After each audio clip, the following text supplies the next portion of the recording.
Hello, friendos and bendos, it's me, Z, and the Metal Men are, in my opinion, one of the most fun and most underrated teams in comics.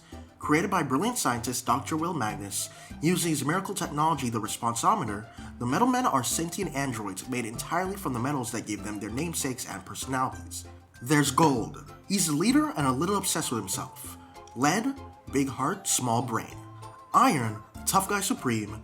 Mercury, the arrogant one and only liquid metal at room temperature. Tin, the scaredy cat. And Platinum, the girl one.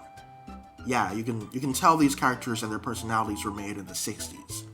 But, dated concepts aside, the Metal Men are true heroes and more than mere robots. They're a team and a family, though sometimes dysfunctional. And the story that got me to love them is none other than their revised origin in the pages of the New 52 Justice League series by Geoff Johns, specifically issues 27 to 29. The story starts in the present. Victor Stone, aka Cyborg, is one of the last few remaining members of the Justice League after they all got captured by the Crime Syndicate, which is just an evil Justice League from another dimension. Grid, a member of the Crime Syndicate, has taken over all technology on Earth that's connected to the internet. But luckily, Cyborg knows about Doc Magnus, who created a group of sentient androids with no online connection, and he's gonna need their help. So, he travels across the country to Magnus's lab, where he's sitting alone in the dark. Magnus tells Victor that he knows why he's here, and that he can't help. The Metal Men were a failure. The Justice League is MIA. The world's been taken over. I need you. I can't help you, Mr. Stone. Can't or won't, Dr. Magnus. Both. Cyborg explains the severity of the situation, but Magnus still won't budge. He says the Metal Men just can't do it, and he explains why. It all starts 6 months ago. Back then, Magnus was cooped up in his lab and conducting his research, alone, with the government agents that were funding said research banging on his door, shouting that he better have proof that they weren't wasting money on him. Magnus simply tells him to go away. You see, Will Magnus as a character has always been pretty misanthropic. He's smart, but also a huge neurotic dick, who cares about his science more than other people. But this misanthropy of his is the very reason why he does what he does, as he explains to his tape recorder while conducting his first live test. For the record, the problem with everything is people. I've been taught that over and over my entire life by everyone I've ever met, from the pizza delivery man who continues to get my order wrong, to my own parents who forced their own son to hack into encrypted bank accounts and take the blame. That was a memorable summer vacation. People are unreliable. People make mistakes. People only care about themselves. Conclusion: we can't rely on people. Robots are the answer.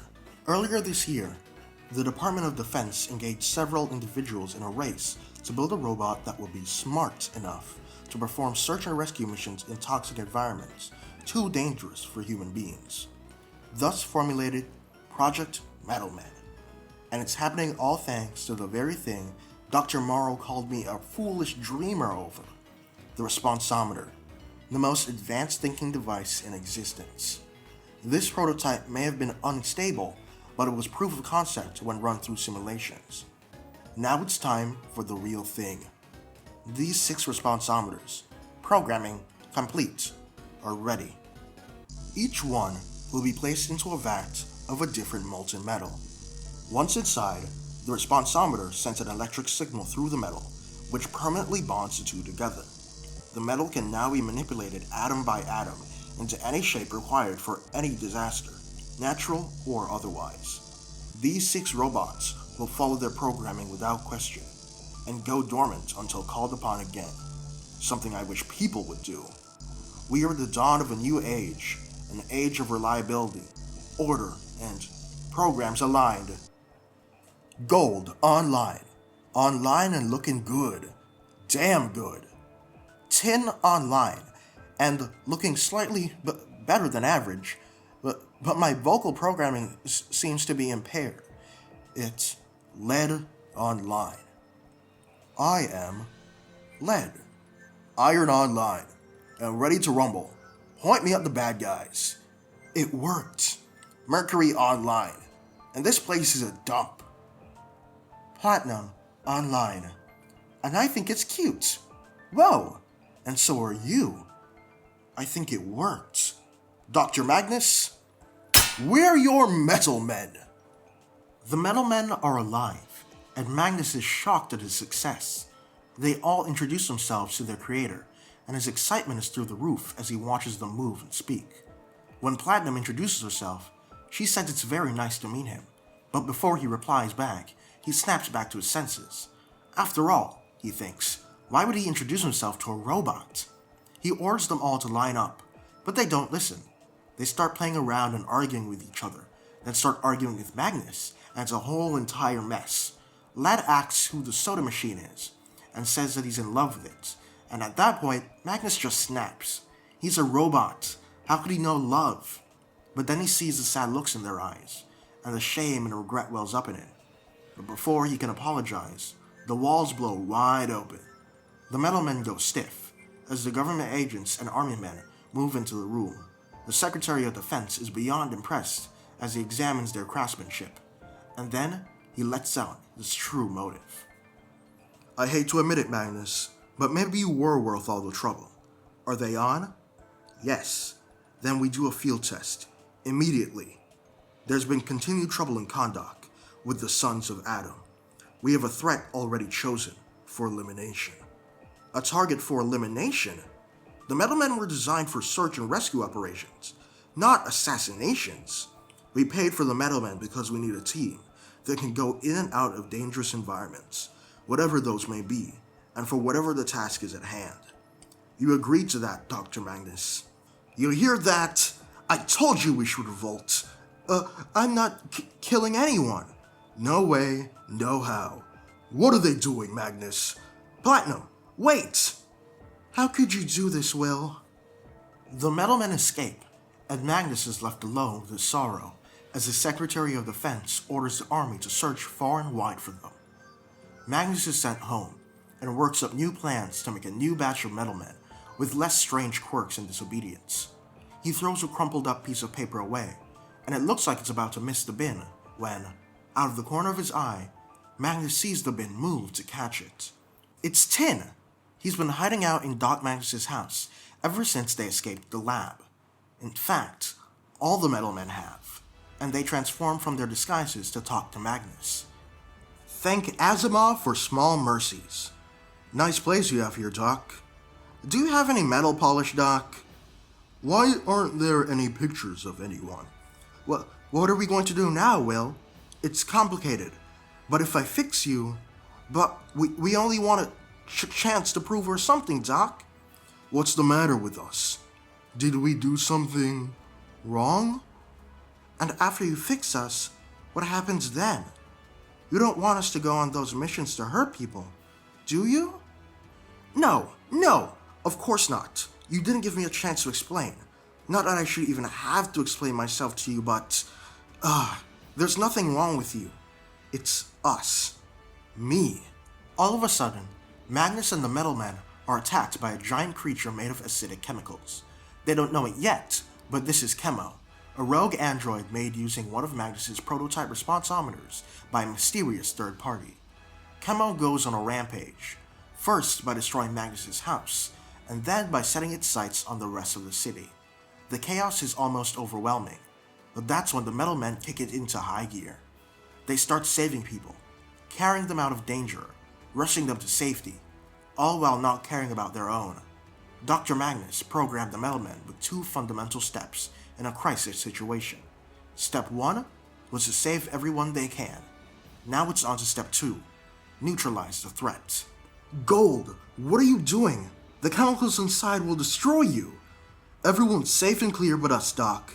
So on to your rule number 2, neutralize the threat.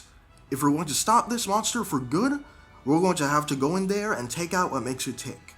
Hey, if they put up a statue of me, make sure it's real gold, okay? It was fun while it lasted, Doc. Iron, wait! Thanks for everything. See a human do this, ha! I guess you were right. I am worth something after all. 10! It's okay, Will. It's what we were built for. To go where it's too dangerous for you to. Chemo explodes as the Metal Men dismantle him from the inside. And that's the end of the flashback. You see, the problem wasn't that the Metal Men wanted to destroy us or enslave us like Mercury would babble on about. The problem, Mr. Stone, is that they wanted to be us. They wanted to hang out and watch television and find love. They wouldn't follow orders. They wouldn't listen to me. They were a failure, and they were destroyed because of it. No, they weren't, Dr. Magnus. I can hear their responsometers humming in this cabinet. Their bodies may have been dissolved, but their minds and their hearts are still here. You're telling me they won't work, because the truth is, you don't want to lose them. I can't go through that again, Mr. Stone. I just can't. You made the Metal Men to save people, Will. The Justice League is gone. I need a team to stop the Grid. They can help me do that. They were the best people I've ever known. They were absolutely selfless. I can't let them just go out there again and... What would they want, Dr. Magnus? Rule number 1. Let's go save everyone we can. Magnus gets to work on reconstructing the Metal Men, fixing up their pods and pouring in the necessary material. This is it. The moment of truth. Cyborg reassures him. I know you're reluctant to get your Metal Men involved in this, Dr. Magnus, but under my orders, we can save the... Your orders, Mr. Stone? Huh. The Metal Men don't take orders. Who's this freak? Hiya, Doc. The Metal Men pop out of their pods and move around, buzzing with excitement to be back. They're curious about Cyborg and excited to see Magnus again. It's the best reunion possible, but they're short on time. Cyborg explains the situation to them. He tells them all about Grid and the missing Justice League. He needs their help. Badly. So, will you help me stop the Grid? Will you help me save the world? Is he kidding? That's what we were built for. To save who needs saving. So, are we going to get going? Or watch you stare at us all day? I like them. Me too. And that, friendos and bendos, is the origin of the Metal Men. I absolutely adore this story. They're a group of robots who are as human as anybody else, and just because they're different, doesn't mean they're not heroes. The Metal Men are, unfortunately, pretty niche characters, but they do show up in comics and other media from time to time. I especially love them in stories by Giffen, DeMatteis, and Maguire, as well as Injustice by Alex Ross and World's Finest by Mark Waid. Those are some fantastic Metal Men stories to read after this one. Alright, so that's the end of the video, and thank you for watching.